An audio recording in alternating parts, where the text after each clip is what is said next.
Welcome my friends, Seven Gray here. Thank you for joining me for this episode today. Behind me is my truck that I purchased just a couple of weeks ago. It's a 1997 Dodge Ram pickup truck.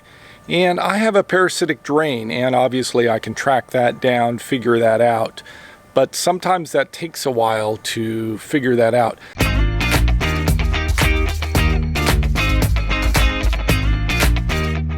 I had a parasitic drain also in my step van and been looking for that for almost 3 years and had 3 different electricians looking for it.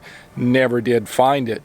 The easy solution there is a $15 little switch that you can put in inside between the battery terminal on the negative post and right at that cable that comes off of there before that cable goes off to anything else. So that's what I'm going to try to do today, is install one of those here in the truck. Let me show you the setup. Right now I've removed the cable here. This is the negative terminal from the battery. Now this particular truck has 2 batteries. I have a battery over here and then that green battery over there. I've disconnected both of the negative terminals so that it won't drain the battery. So today what I want to do is remove this clamp off of here, and I'm going to repurpose that and reuse it for a new section of wire that goes to the switch, and then take this wire and attach it to the downside of the switch. This is the switch that I've purchased, and I've already started wiring it. So I have a new negative wire here that's going to go to the battery, and then on the back side here there's some nuts and bolts. And I'm going to attach that other one to the existing battery negative cable, but I've got to put an I-hook terminal on there so that it's able to go onto this.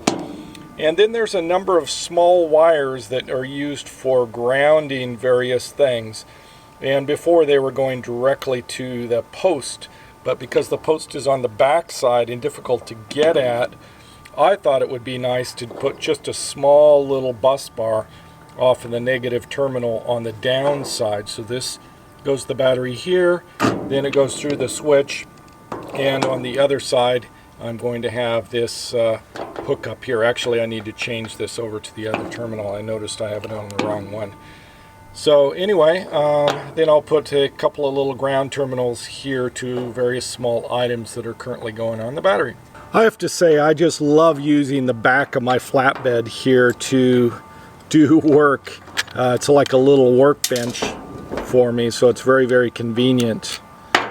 I'm not necessarily an expert or great with electrical wiring and electrical stuff, but I think I do okay overall. Well, I finally have it mounted here. I decided to mount it on the edge of the fan shroud, which is right next to the battery. Makes it very convenient when you open it up to turn it on and off.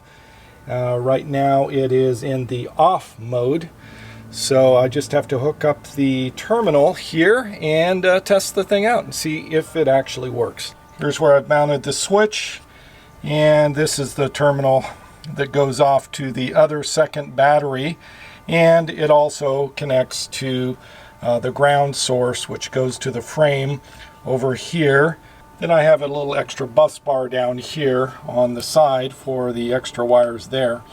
And all I need to do now is connect this over here to this terminal and attach the terminal over there, test everything out.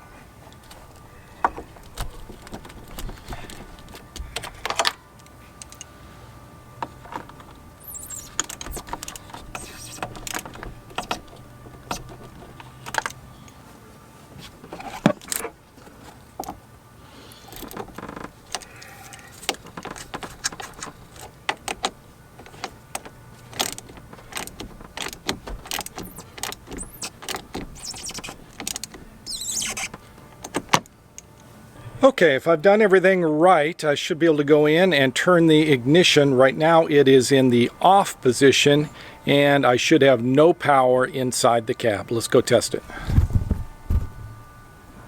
This is in the off position right now. This would be on if I turn it clockwise by over here to the green. So I should have no power right now when I turn this. And I have power. So that means I didn't do it correctly, that there is a problem. So I have to check this out and figure out. I think that possibly the ground wire that I connected to the cutoff terminal, that large wire is going to the block of the engine and not to the other battery bank. So that is my guess. I'm going to disconnect the second battery and see if it works that way. All right, disconnecting this one. And if I am correct, then I should have no power inside the cab. All right, let's go back inside and checking in. Now, if my theory is correct, if I turn this key, it should have no power, and that's because it's disconnected. Okay, that's good. Okay, so now I need to go outside, flip the switch, and make sure that I have power. All right, flip the switch. And I can already hear it clicking inside, so I'm pretty sure I have power. And try the key again. And I have power. So I would say that is partially successful. I've got to figure out now, probably have to buy a second cutoff for the second battery and do it that way. But I have a stopgap solution until I can figure out that parasitic drain. That's all I have for this episode, and I really am grateful for all of your comments down below on troubleshooting and things like this. I'm an amateur at this thing, just trying to figure this out as I go, watching other YouTube videos, reading online stuff, and listening to advice from friends and reading your comments. Thanks so much for watching. Savor the moment, and I'll see you in a future video.